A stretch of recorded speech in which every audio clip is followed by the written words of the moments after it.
There are only two types of people in this world: consumers or sellers or producers. And most believers will not like this question to be asked because that exposes the reality of where they actually stand. You consume ideas, you consume trends, you consume outrage, comfort, and validation. Every new ism thrown at you enters your feed, and instead of questioning it with the Deen, you absorb it, you repeat it, and you defend it. Prophet Muhammad ﷺ clearly said that the upper hand is better than the lower hand.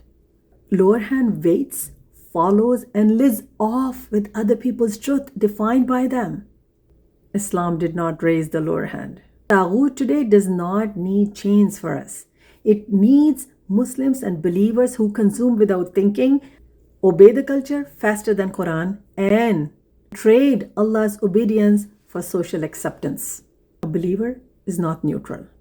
A believer is not an absorbing sponge with the ideologies and isms thrown at them. You were not created to be shaped by the system. You were created to carry the Deen to it. So ask yourself honestly, are you consuming Islam like other content, or you're actually carrying it with responsibility? Choose the upper hand, live the Deen in real life. If you like this video, spread, like, share, and subscribe for more.